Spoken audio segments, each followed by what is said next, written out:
యేసు రక్తమే జయం పరిచర్య. ప్రియ రక్షకుడైన యేసుక్రీస్తు నామమున ఈ ఉదయకాలమున మీ అందరికి శుభములు కలుగునుగాక.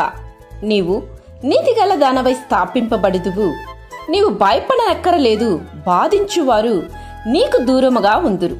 భీతి నీకు దూరముగా ఉండును, అది నీ దగ్గరకు రానే రాదు అని దేవుడు ఈ వాక్యం ద్వారా నిన్ను బలపరుస్తున్నారు. నా సహోదరి సహోదరులారా, నేడు నీవు దేవునికి దూరంగా జీవించటం వలన నీ జీవితం పాడైపోయిందా? అనగా ఒక అపరాధిగా, అనాథగా మారిపోయావా? నీ జీవితం ఆవేదనతో, అవమానముతో నిండిపోయిందా? అయితే ఈ సందేశం ద్వారా దేవుడు నిన్ను బలపరుస్తున్నారు. ఎందుకో తెలుసా? నీ జీవితాన్ని మార్చాలని. కాబట్టి నేడే నీవు ఉన్న పాటున ఆయన యుద్ధకు వస్తే ఆయన నిన్ను నీతిమంతునిగా, నీతిమంతురాలుగా స్థిరపరుస్తాడు. నీతో ఉన్న దేవుడు గొప్ప శక్తిమంతుడు అని ముందు గుర్తించు. నీ శత్రువులపై జయమిచ్చి నీకు నెమ్మది కలుగు చేయడానికే దేవుడి వాక్యం ద్వారా నిన్ను బలపరుస్తున్నారు. నీ బలముతో నీ శత్రువుని జయింపలేకపోవచ్చు. నాకంటూ ఎవరు లేదే, నాకైతే బలము లేదే, ఆర్థిక స్తోమత లేదే, వీరిపై జయం పొందడానికి నాకైతే జ్ఞానము లేదే, మనుష్య బలం లేదే అని నీవు అనుకోవచ్చు. అవన్నీ వ్యర్థమే. కానీ నీతో ఉన్న దేవుడు భయంకరమైన పరాక్రమశాలి అని ముందు గుర్తించు.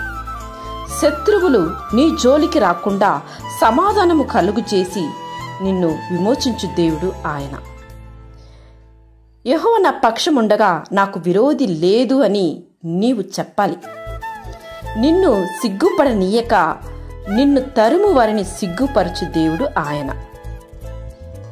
శత్రువులు విషయమై నీ కోరిక దేవుడు నెరవేర్చబోతున్నాడు. నీ ఎదుట దేవుడు శత్రువులను నలగగొట్టబోతున్నాడు. భయపడకు. నీ శత్రువులకు మించిన జ్ఞానాన్ని దేవుడు నీకు అనుగ్రహించబోతున్నాడు. గొప్ప దేవుని కలిగిన నీవు ఇక నువ్వెందుకు భీతి చెందుతున్నావు? నీ మీద యుద్ధము చేదురు, కానీ వారు జయింపరు. దేవుడు నీతో ఉండి జయాన్ని అనుగ్రహించిపోతున్నాడు. కనుక ధైర్యముతో ఉండు.